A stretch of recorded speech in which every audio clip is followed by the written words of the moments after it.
हम लोग घर के ऊपर किस तरह पढ़ें, थोड़ा सा उसके बारे में रोशनी डालें। देखें, तरावी पढ़ना है तो इससे पहले तरावी की हकीकत को आपको जानना होगा। तरावी बिलाशुबह सुन्नत मुअक्कदा है और ये रसूलुल्लाह सल्लल्लाहु अलैहि वसल्लम की बड़ी अजीमुश्शान सुन्नत है कि आप रमज़ान के महीने में चाँद निकलता था जब रमज़ान का, तब से लेकर शव्वाल का चाँद निकलने तक आप इशा की नमाज के बाद तरावी अदा करते थे। लेकिन जमात से तरावी दौरे नबवी अलैहिस्सलाम में नहीं होती थी। उसके बाद सिद्दीक़ अकबर का ज़माना आया खिलाफत का, उनके ज़माने में भी तरावी जमात के साथ नहीं होती थी। हज़रत फ़ारूक़ आज़म का जब ज़माना आया तो एक अरसे तक उनके ज़माने में भी तरावी की नमाज जमात से नहीं होती थी। एक दिन ऐसा हुआ, ये उसदुल ग़ाबा फ़ी मारिफ़त सहाबा की रवायत में पेश कर रहा हूँ और आसार सहाबा में भी मिलता है कि हज़रत उमर गुज़र रहे थे एक आबादी से, तो देखा कि मस्जिद के अंदर जमात के साथ नमाज हो रही है। आपने देखा कि इतनी ताख़ीर से इशा हो रही है, इशा का वक्त तो लोग पहले पढ़ लेते हैं।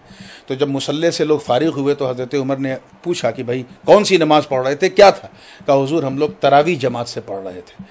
तो हज़रत उमर इब्न ख़त्ताब ने कहा कि निअमतिल बिदअतु हादिही, ये अल्फाज थे कि ये बहुत अच्छी बिदअत है, यानी ये वो बिदअत है जो जिससे शौकत इस्लामी में इजाफ़ा होगा।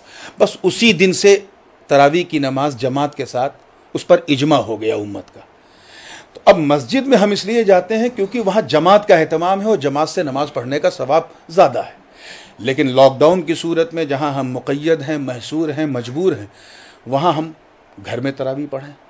और ये याद रखिए, तरावी मर्दों पर भी है सुन्नत, औरतों पर भी है। मस्जिद की वजह से होता क्या था, मर्द तो पढ़ते थे, औरतें नहीं पढ़ती थी। अब मुझे उम्मीद है कि इस लॉकडाउन की सूरत में इंशाअल्लाह मर्द औरत दोनों पढ़ेंगे। घर के ऊपर मतलब ये सवाल है मेरा कि घर के अंदर बिल्कुल पढ़ सकते हैं। आदमी हाफिज़ कुरान तो है नहीं कि किस तरीके से मतलब वो अपनी उसका तरीका ये है कि अगर उसे 2 सूरत याद है, सिर्फ 2 सूरत याद है, तो वो तरावी की 20 रकत पढ़ सकता है। हर रकत में उन्हीं 2 सूरत को पढ़े, इससे बहस नहीं। कुरान पाक में साफ है, फ़क़रऊ मा तयस्सर मिनल कुरान, नमाज में वो पढ़ो जो तुम पढ़ सकते हो। यहाँ तक कि हुजूर ने फरमाया कि अगर किसी को एक ही सूरत याद है तो दूसरी रकत में उस सूरत को दोहरा भी सकता है।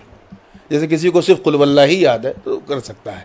जिस तरह हम मस्जिद में जमात कर सकते हैं, हम अगर हमारे घर में कोई हाफिज़ है और 2-3 कम से कम 2 मर्द अगर हैं और नमाज़ पढ़ा सकते हैं तो घर में भी हम तरावी की जमात कर सकते हैं। जमात का मसला नहीं है, यहाँ मसला हमारे लिए मस्जिद है कि हम मस्जिद में नहीं जा सकते। तो जहाँ जमात मयस्सर है वहाँ जमात से पढ़ें और जहाँ नहीं जमात कर सकते वहाँ तन्हा पढ़ें।